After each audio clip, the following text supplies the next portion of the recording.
Hello, everyone. I wanted to make a little short video about. I'm going to be in Ecclesiastes 7:9, and it says, "Be not hasty in thy spirit to be angry, for anger rests in the bosom of fools."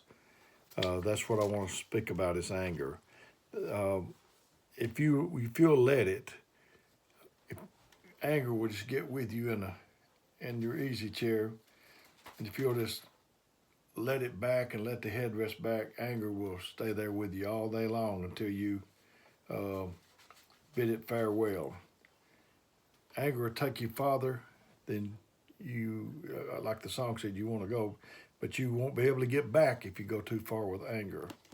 Um, we chastise our children for behavior in school, and they probably, from some, they learned it from their parents, they learned it from us. Their marriage, they're going to see things they'll pattern after what they saw in your marriage.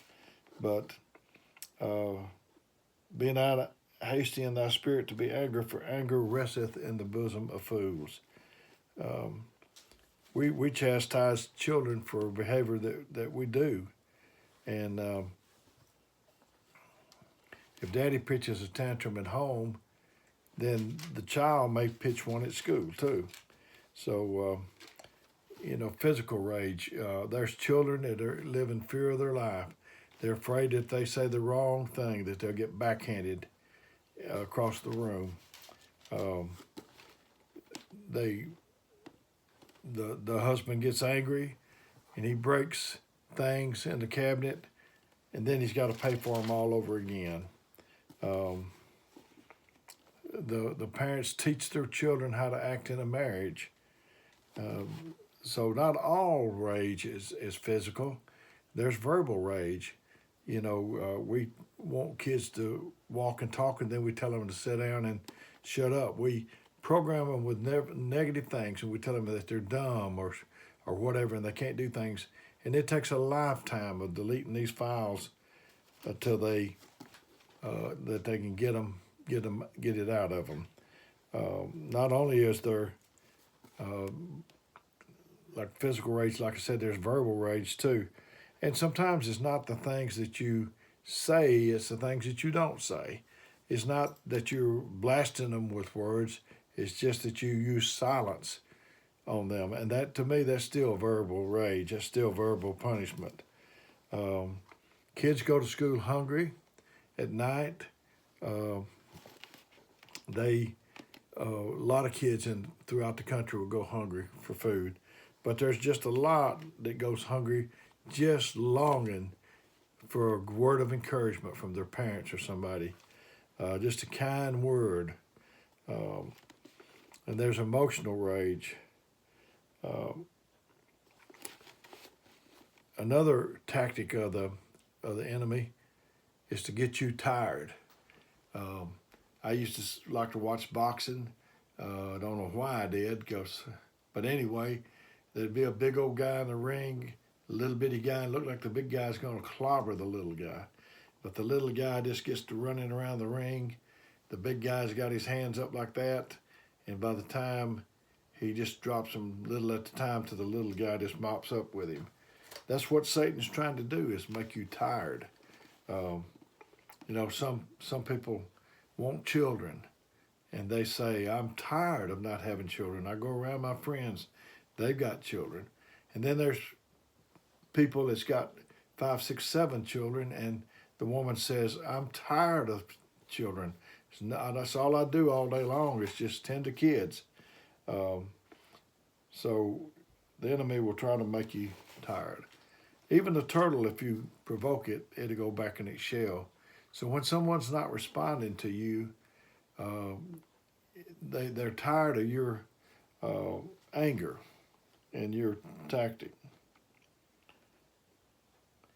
And over in Ephesians, I think, in the 4th chapter, he said, be angry and sin not. So he didn't say don't be angry and sin not. He said be angry and sin. Now, God knows that we're going to be angry, but just don't let that become to be too frequent.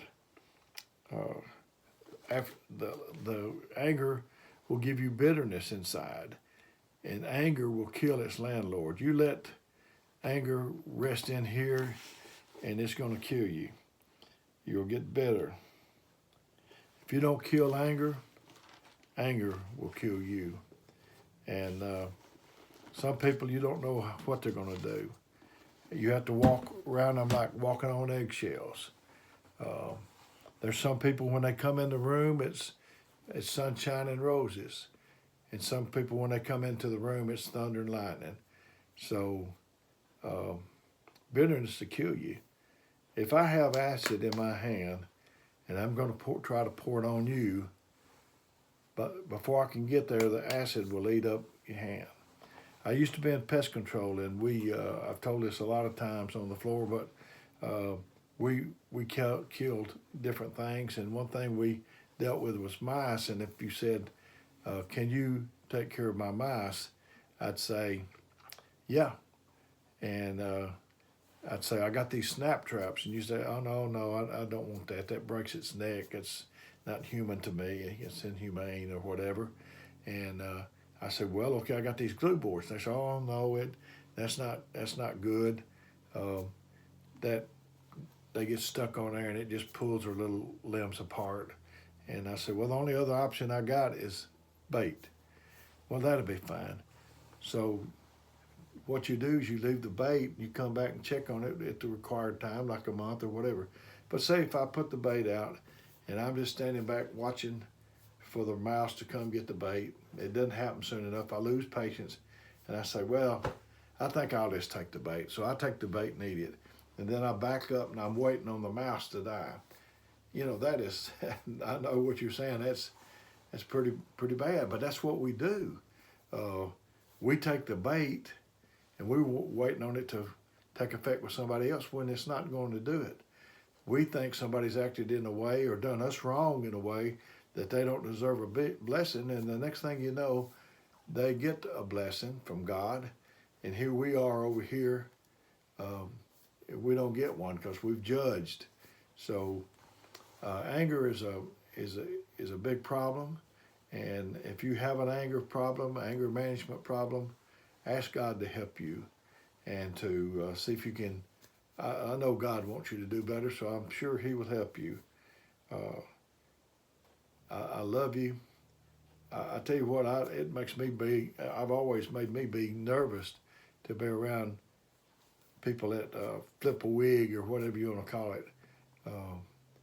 It said, it talks about temperance, and that's self-control. We are to be able to control ourselves. And it said in the Bible that he that hath no control of his own spirit is like a city that's broken down without walls.